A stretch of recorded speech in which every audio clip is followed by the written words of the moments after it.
এক ভাই কমেন্ট করছে, তোদের ভাষায় আমরা নাস্তিক। আর আমার প্রশ্ন হলো, তোদের আল্লাহ যদি সবকিছু সৃষ্টি করে থাকে, তাহলে তোদের আল্লাহকে কে সৃষ্টি করেছে? দেখেন ভাই, আমি ছোট মানুষ, আমি হয়তো কোনো বড় মুফতির মতো আপনাকে ফতোয়া দিতে পারবো না, কিন্তু আপনার উত্তর সেটা আমি অবশ্যই দিব একটা ইসলামিক ঘটনার মাধ্যমে। হয়তো আমি বড় কোনো হুজুর না, তবে আমি মুসলিম, আর মুসলিম হিসেবে যদি সামান্য প্রশ্নের উত্তর না দিতে পারি, তাহলে আর কি হলো। একবার ইরাকের সব নাস্তিকরা একত্রিত হয়ে ওইখানে সব আলেমদেরকে বললো, তোমরা যদি আমাদের 4টি প্রশ্নের উত্তর দিতে পারো, তাহলে আমরা সবাই ইসলাম ধর্ম গ্রহণ করে নিব। নাস্তিকদের প্রথম প্রশ্ন ছিল, আল্লাহ এখন কি করছেন? নাস্তিকদের দ্বিতীয় প্রশ্ন ছিল, আল্লাহ একাই পুরো পৃথিবীটাকে কিভাবে পরিচালনা করেন, কিভাবে দেখেন?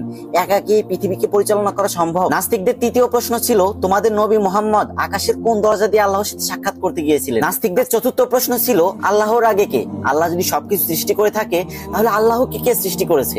কিন্তু এই 4টি প্রশ্নের কোনটির উত্তরই কোনো আলেম দিতে পারলো না। হঠাৎ সেই সভা অনুষ্ঠানের পিছনে ছোট্ট একটা ছেলে এসে দাঁড়ালো, যার বয়স মাত্র 13 বছর। সে সভা মঞ্চের সামনে এসে দাঁড়ালো আর বলল, আমি আপনাদের এই 4টি প্রশ্নের উত্তর দিব, আপনাদের মধ্যে আমাকে প্রশ্ন কে করবে? তখন সবাই চেয়ারে বসে থাকা একটি লোককে দেখিয়ে বলল, ইনি তোমাকে প্রশ্ন করবে। তখন সেই ছোট্ট ছেলেটি বলে উঠলো, যেহেতু প্রশ্ন আপনি করবেন আর উত্তর আমি দিব, তার মানে আপনি আমার ছাত্র, তাই আপনি আমাকে ওই চেয়ারে বসতে দিন আর আপনি নিচে এসে দাঁড়ান। এই কথা শুনে সবাই অবাক হয়ে গেল, কিন্তু তাও ছোট্ট ছেলেটির কথা সবাই মেনে নিল। তারপর প্রশ্ন উত্তর পর্ব শুরু হলো। নাস্তিক তখন তার প্রথম প্রশ্ন করলো, আল্লাহ তাআলা এখন কি করছেন? তখন ছোট্ট ছেলেটি উত্তর দিল, আল্লাহ তাআলা এই মুহূর্তে তোমার মতো বেকুবকে এই বড় চেয়ার থেকে নামিয়ে আমাকে এই বড় চেয়ারে বসিয়ে দিয়েছেন। সবাই খুবই অবাক হলো। নাস্তিক তার 2